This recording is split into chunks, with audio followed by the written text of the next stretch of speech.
Hello दोस्तों, स्वागत है आप सभी का हमारे यूट्यूब चैनल थिंक आईएएस पर। मैं सजल अपने यूट्यूब चैनल थिंक आईएएस पर करंट अफेयर्स की क्लास डेली बेसिस पर लेकर आती हूं। तो आज हम अपने करंट अफेयर्स की 7वीं सीरीज को लेकर उपस्थित हूं, जो 70वीं बीपीएससी पीटी अभ्यर्थियों के लिए काफ़ी यूजफुल वीडियो है। तो चलिए आइए शुरू करते हैं। इससे पहले वीडियो को पसंद आए तो वीडियो को लाइक करिएगा, ज़्यादा से ज़्यादा शेयर करिएगा, चैनल को सब्सक्राइब करिएगा, ताकि आगे भी हम आपके लिए यूजफुल कंटेंट को लेकर आ सकें।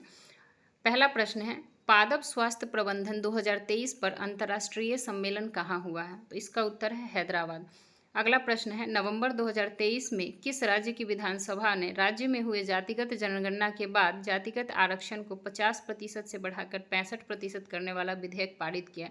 तो इसका उत्तर है बिहार। बिहार में जातिगत जनगणना कराई गई और उसके बाद जो बिहार में आरक्षण, जो जातिगत आरक्षण थी 50%, उसको बढ़ाकर 65% कर दी गई है।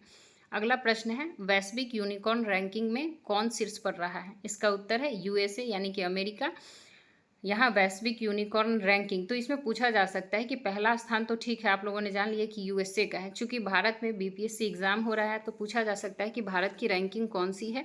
तो भारत की रैंकिंग तीसरी है, इसमें आप लोग को याद रखिएगा। और यूनिकॉर्न, यूनिकॉर्न क्या होता है? तो यूनिकॉर्न जो होती है वो किसी, मैं बता दूं आप सबको कि किसी निजी स्वामित्व वाली जो कंपनी होती है उसी को हम लोग यूनिकॉर्न कहते हैं। और निजी स्वामित्व वाली कंपनी तो बहुत सारी है, तो कम से कम उसका जो बाजार पंजीकरण मूल्य होता है वह $1 बिलियन से ज़्यादा होना चाहिए। और हाल में उसका जो मानक है लगभग 1.95 बिलियन के आसपास है। यह समय के साथ बदलता जाता है, तो आप लोग देख लीजिएगा एक बार कि इसका करंट एग्जैक्ट मूल्य क्या है, बाजार मूल्य। अगला प्रश्न है, कैम्ब्रिज डिक्शनरी का वर्ड ऑफ द ईयर 2023 क्या है? तो इसका उत्तर है हेलुसिनेट। लेकिन आप लोगों को यह भी समझना होगा कि वर्ड ऑफ द ईयर होता क्या है। तो वर्ड ऑफ द ईयर अलग अलग यूनिवर्सिटी जारी करती हैं। उसमें क्या होता है कि पूरे वर्ष यानी कि एक वर्ष के अंदर जो वर्ड्स, जो शब्द सबसे ज़्यादा चर्चा में होती है उसको वर्ड ऑफ द ईयर 2023 के लिए नामित किया जाता है। और जो कैम्ब्रिज डिक्शनरी का word of the year 2023 award है वो हेलुसिनेट को किया गया है, क्योंकि हेलुसिनेट इस वर्ष 2023 में काफ़ी चर्चा में रहा है। और हेलुसिनेट का मतलब अगर हिंदी जाने आप लोग तो उसका मतलब मतिभ्रम होता है। अगला प्रश्न है, मतिभ्रम यानी कि भ्रम में डालना। तो चलिए आइए आगे प्रश्न देखते हैं। अगला प्रश्न है, विश्व का दूसरा सबसे बड़ा स्टील उत्पादक देश कौन बना है? तो इसका उत्तर है भारत। तो यहाँ यह भी प्रश्न पूछ सकती है बीपीएससी कि पहला स्थान किस देश का है? तो पहला स्थान स्टील उत्पादन में चाइना का है। और यहाँ यह भी आप लोगों को थोड़ा मेंस के दृष्टिकोण से भी थोड़ा शॉर्ट में जान ले तो बेहतर होगा कि स्टील उत्पादन, जो इस्पात उत्पादक है, यह इस वर्ष चर्चा में इतना क्यों है और भारत सरकार इसके लिए कौन सी योजनाएं लेके आ रही है। तो आप लोगों को जानना होगा कि एक तो कि पहला स्थान चीन का है, दूसरा स्थान भारत का है, पढ़ ही लिया हमने। तो पिछले कुछ वर्षों में क्या किया है कि इस्पात क्षेत्र में ज़बरदस्त वृद्धि देखी गई है और भारत इस्पात उत्पाद में एक वैश्विक ताकत बनता जा रहा है। और इसका एक बेहतर उदाहरण यह है कि भारतीय अर्थव्यवस्था के लिए देखिएगा तो यह एक प्रमुख क्षेत्र बन गया है, क्योंकि 2021-22 का जो डेटा है उसमें जीडीपी का 2% हिस्सा भारत में अकेले इस्पात यानी कि स्टील उत्पादन से हुआ है। इसीलिए इस प्रश्न को यहाँ शामिल किया गया है, तो यह ध्यान रखिएगा। और भारत सरकार इसके लिए पीएलआई योजना के तहत इस्पात उत्पादन को बढ़ावा दे रही है। और क्यों दे रही है वो बात आपने जान ही ली है। और यह भी जानना हो कि भारत के किस राज्य में सबसे ज़्यादा स्टील उत्पादन होता है? तो इसका उत्तर उड़ीसा है। और उड़ीसा के बाद बहुत सारे देश है, बहुत सारे राज्य हैं, जैसे पश्चिम बंगाल है, मुंबई है, महाराष्ट्र है। तो इन सब देश का भी काफ़ी महत्वपूर्ण भूमिका है स्टील उत्पादन में। तो चलिए आइए अगला प्रश्न देखते हैं। अगला प्रश्न है, भारतीय नौसेना ने चौथा पनडुब्बी रोधी युद्धक विमान लॉन्च किया है, उसका नाम क्या है? तो भारतीय नौसेना जो होती है वो समय समय पर युद्धक रोधी विमान लॉन्च करती रहती है। तो अभी हाल ही में चौथा उसने लॉन्च किया है और उसका नाम रखा गया है अमीनी। अगला प्रश्न है, किस भारतीय एथलीट को world athlete of the year पुरस्कार के लिए चुना गया है? इसका उत्तर है नीरज चोपड़ा। और नीरज चोपड़ा है, यह भी प्रश्न पूछा जा सकता है कि पेरिस ओलंपिक जो अभी हाल ही में हुआ है तो 2023 में, तो उसमें भी 2024 में तो नीरज चोपड़ा ने सिल्वर मेडल हासिल किया है। अगला प्रश्न है, नवंबर 2023 में किस राज्य ने अंतर्देशीय मछली पालन में पहला स्थान प्राप्त किया है? तो इसका उत्तर है उत्तर प्रदेश। अब यहाँ थोड़ा सा यह समझ लीजिए कि अंतर्देशीय मछली पालन क्या होता है। तो अंतर्देशीय मछली पालन से मतलब है कि जो डिफरेंट डिफरेंट, जैसे समुद्र की बात यहाँ नहीं हो रही, देश के अंदर बात हो रही है। तो देश में जैसे नदी हो गया, झील हो गया, तालाब हो गया, या छोटा छोटा झरना हो गया, तो उसमें क्या है कि उसमें जंगली मछली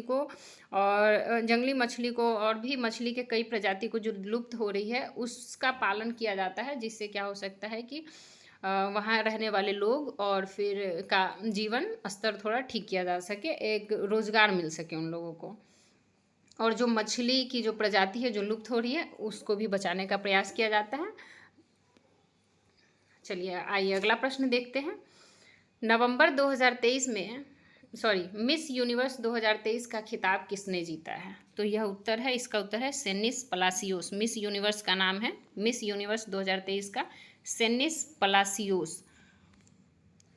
अब मिस यूनिवर्स 2023 में जो हुआ है वो कैवा मिस यूनिवर्स हुआ, मिस यूनिवर्स हुआ है, तो ये 72 है, इसका 72 यानी कि 72वां हुआ है 2023 में, और इसको सेनिस पलासियोस ने जीता है। और भारत से मिस यूनिवर्स 2023 के लिए कौन रिप्रेजेंट कर रही थी भारत को? तो इसका उत्तर है श्वेता शारदा। और याद रखिएगा कि भारत की श्वेता शारदा को ही हराकर सेनिस पलासियोस 2023 में मिस यूनिवर्स का खिताब जीती है। अगला प्रश्न है, 2024 में भारत में घूमने के लिए सर्वोत्तम स्थान किसे घोषित किया गया है? इसका उत्तर है कोच्चि शहर, जो कि केरल में है। और केरल को सभी मानकों से, यानी कि स्वच्छता के दृष्टिकोण से और पर्यटन के दृष्टिकोण से कोच्चि शहर को ही भारत में घूमने के लिए सर्वोत्तम स्थान घोषित किया गया है। अगला प्रश्न है, आईसीसी विश्व कप 2023 में प्लेयर ऑफ द टूर्नामेंट का खिताब किसने जीता है? तो इसका उत्तर है विराट कोहली, जो कि भारत के ही प्लेयर हैं, भारत को मिला है आईसीसी विश्व कप 2023। अब थोड़ा सा आईसीसी विश्व कप को समझ लीजिए। तो आईसीसी का मतलब है इंटरनेशनल क्रिकेट काउंसिल, और आईसीसी विश्व कप जो होता है वनडे विश्व कप, यह प्रत्येक 4 वर्ष पर होता है। और जो T20 आईसीसी विश्व कप है वो प्रत्येक 2 वर्षों में एक बार होता है। और आईसीसी वनडे विश्व कप 2023 में प्लेयर ऑफ द टूर्नामेंट का खिताब जो है वो विराट कोहली ने जीता है।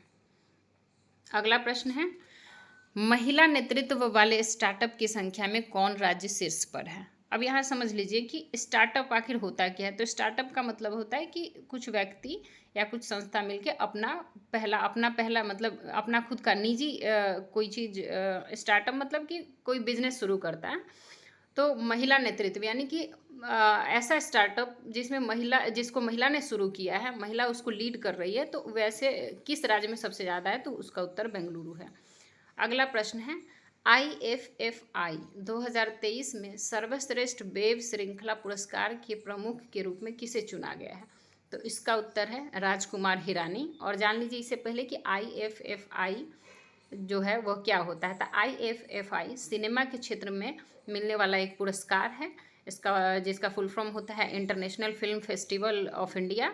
और यह भारत में सबसे बड़ा सिनेमा का पुरस्कार है, जिसे प्रत्येक वर्ष में एक बार दिया जाता है, और इसका आयोजन प्रत्येक वर्ष गोवा में ही होता है। और राजकुमार हिरानी को तो मिला ही है उनके सर्वश्रेष्ठ वेब श्रृंखला के लिए यह पुरस्कार, लेकिन इसके साथ ही साथ इसका 54वां संस्करण था, जिसमें माधुरी दीक्षित को भी सिनेमा में बेहतर योगदान के लिए माधुरी दीक्षित को भी यह पुरस्कार मिला है। किस राज्य के सी बकथॉर्न फल को जीआई टैग मिला है? तो इसका उत्तर है लद्दाख। अब यहाँ थोड़ा सा यह समझने की बात है कि जीआई टैग जो होता है वह क्या है। तो जीआई जैसा कि नाम से यह स्पष्ट है, geographical indication tag. GI tag जो होता है उसका मतलब है ज्योग्राफिकल इंडिकेशन टैग। और जीआई टैग जो है वो WTO के ट्रिप्स समझौता के तहत दिया जाता है किसी वस्तु या उत्पाद को। और जीआई टैग जो है वह व्यक्तिगत अधिकार नहीं है, बल्कि एक सामुदायिक अधिकार है। और इसका मतलब यह है कि व्यक्तिगत, जैसे किसी पार्टिकुलर व्यक्ति को जीआई टैग नहीं मिलता है, एक वस्तु या उत्पाद को मिलता है। और उसका सीधा मतलब है कि मान लीजिए कि जैसे कि अभी जीआई टैग मिला है किसको? लद्दाख के सी बकथॉर्न फल को। तो ऐसा नहीं कि लद्दाख के किसी एक व्यक्ति जो है वो बकथॉर्न उगा रहे हैं या कुछ ऐसा, तो ऐसा नहीं। उस पार्टिकुलर एरिया यानी कि लद्दाख का जो एरिया है उसमें बकथॉर्न नामक फल का उत्पाद किया जाता है, और जिसमें उस सारे एरिया के सी बकथॉर्न फल को जीआई टैग मिला है। और जीआई टैग समाप्त भी हो सकता है, यह भी ध्यान में रखना है, क्योंकि प्रत्येक 10 वर्षों के लिए जीआई टैग दिया जाता है। और जीआई टैग उस स्थिति में खो देता है जब वह अपना गुणवत्ता खो देता है। जिस क्वालिटीज़ के लिए जीआई टैग मिला है, अगर वो क्वालिटीज़ समय के साथ खत्म हो जाती तो 10 वर्षों पे जब जीआई का रिन्यूअल होता है तो वह उस समय जीआई टैग उसका ख़त्म हो सकता है। यह चीज़ ध्यान में रखने वाली बात है। और जीआई टैग का जो भारत की बात कर ले कि जीआई टैग भारत में इसका जो रजिस्ट्रेशन एक्ट है जीआई टैग का, वो 1999 में आया है। और जीआई टैग का हेडक्वार्टर भारत में चेन्नई में है। और हमारे भारत में जो पहला वस्तु, ऐसा कौन सा पहला वस्तु था जिसको जीआई टैग मिला है, तो आप लोग सब लोग ध्यान में रखिएगा कि दार्जिलिंग चाय जो है उसको पहली बार जीआई टैग दिया गया था भारत में। तो आज का प्रश्न यहीं तक, और आज की यह सीरीज अब ख़त्म होती है। तो एक बार फिर से आप सबसे आग्रह है कि वीडियो पसंद आए तो वीडियो को ज़्यादा से ज़्यादा शेयर करिएगा, चैनल को सब्सक्राइब करिएगा, लाइक करिएगा। धन्यवाद।